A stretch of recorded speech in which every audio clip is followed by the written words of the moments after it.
లోపలికి వెళ్ళొచ్చు కదా డోర్ దీ బాబు అరెస్ట్ చేస్తా వచ్చి నేను లోపల పోతా అరే మంత్రిని కలవడానికి పోతున్నాయా మినిస్టర్ని కలవద్దు ఒక ఎమ్మెల్యే మినిస్టర్ని కలవద్దా ఎమ్మెల్యే మినిస్టర్ని కలవద్దా అరే బాబు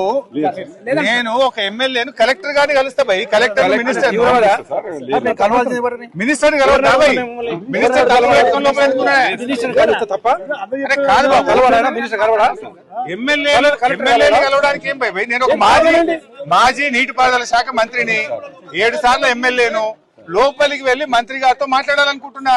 గవర్నమెంట్ ఫెయిల్ అయింది గవర్నమెంట్ సరిగా పనిచేస్తలేదు కొన్ని సూచనలు ఇస్తా నా అనుభవంతో కొన్ని మాటలు ఉత్తమ్ కుమార్ రెడ్డికి చెప్పడానికి లోపలికి పోతా అంటున్నా అరే ఎమ్మెల్యే లోపలికి పోవడానికి ఏందయ్యా ఎమ్మెల్యే లోపలికి పోవద్దా ఎమ్మెల్యే మంత్రిని కలవడానికి ఇబ్బంది ఏంది ఎమ్మెల్యే గారు కలెక్టర్ని కలవడానికి ఇబ్బంది ఏంది కాదు ఎమ్మెల్యే మినిస్టర్ని కలవడనా కలవన్నాడా మరి కలుస్తా మరి తలుపు మరి అరే నేను గంట కిందనే మీకు చెప్పిన నేను కలవాలనుకుంటున్నా అని చెప్పిన ఎమ్మెల్యే మంత్రిని కలవడానికి డోర్లు పెట్టుకుంటుంది ఇంత భయం ఎందుకు మంత్రికి కలవనంటే పోతాం మరి కలవడట్నా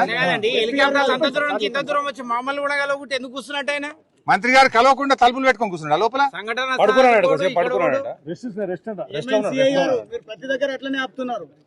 మంత్రి గారు కలవన్నాడట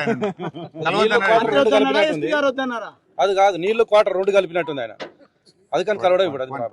మనకెందుకు క్లియర్ కానీ ఏం భయ సార్ కలవన్నారా కలెక్టర్ కూడా కలవడట్నా కలెక్టర్ కలవడు మంత్రి కలవడు ఆ 6 రోజులైంది ఇంతవరకు మనుషుల ప్రాణాలు ఏమైనా తెలివై డెబ్రిస్ బయటకు రాదు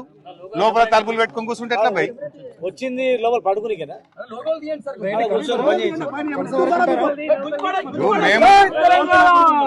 మేము మంత్రి గారిని కలిసి మా సూచనలు ఇవ్వాలనుకుంటున్నాం బాబు మా సూచనలు తీసుకోవడానికి కూడా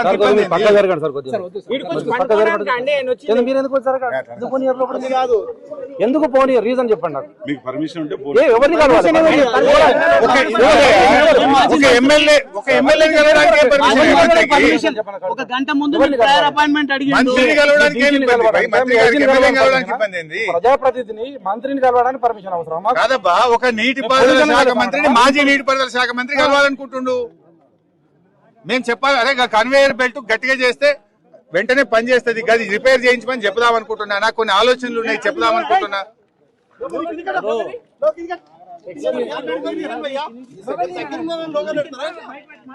మాట్లాడుతున్నప్పుడు ఒకసారి 2 నిమిషాలు టైం ఇప్పించడానికి మంత్రి గారు కలవన్నాడా